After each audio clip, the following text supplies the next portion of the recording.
Hi, I'm Amy Dunker at Clarke University. Welcome to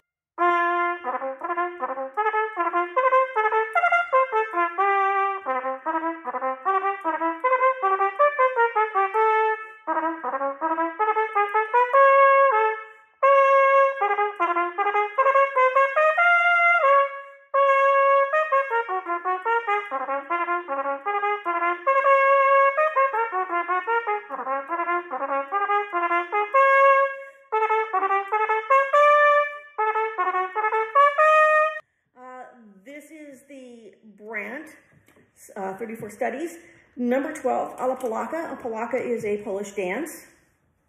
The trick with this one is really working on your tonguing through the beat, through all of it. It's really about that. One of the things I would look at is the section that keeps changing keys, and that starts about measure 9 through 18. That phrase, you want to pay attention to the notes.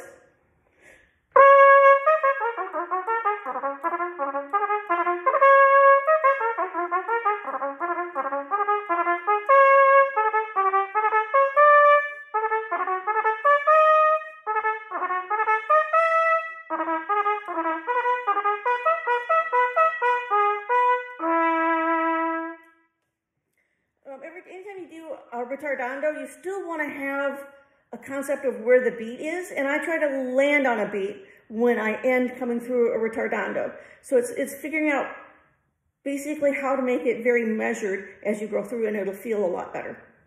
The next section, the transposing, it transposes up to D major, and there's a few tricky things in here, like the contour of your intervals. So in measure 22, first things I would do would be slurring those.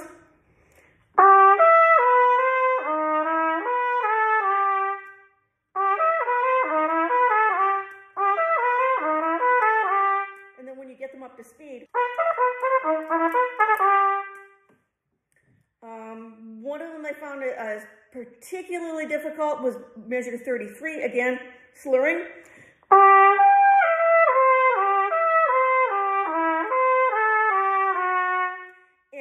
Essentially is an arpeggio, but for some reason it just didn't feel like it wanted to lie for me.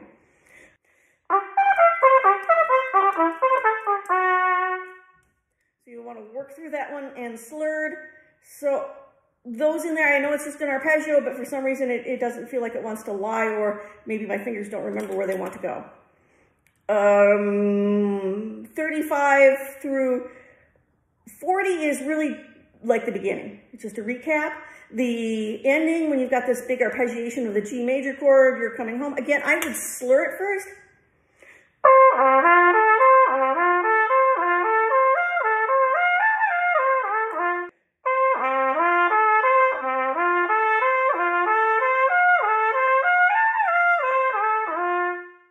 And a crescendo. And for me, a ritardando, if you're doing it for competition, since there's one not written in there, you might not want to put the ritardando in there. So the takeaway from this is slur these passages with all the tonguing first to make sure you know you can place each one of the notes. Practice slurring it slow and then bring it up to tempo, so you're slurring them as 16ths in time. Whatever your time is, you're going to have to work them up to tempo. And then tongue them, and they'll come out really smoothly, and it's actually the faster route. Beware of the accidentals and the transitioning from 9 to 18. Pay particular attention to the A sharp in bar 15, because it comes back at the end of bar 15. So make sure you're playing that last E sharp, or F, going to the F sharp. A sharp's first valve, same as B flat. D sharp, of course, second valve. Other than that, metronome, metronome, metronome. But do it slowly, work through things slowly, and bring it up to speed so it's nice and clean and smooth. Because if it isn't clean and smooth, you'll feel really awkward and wobble on you, tempo-wise.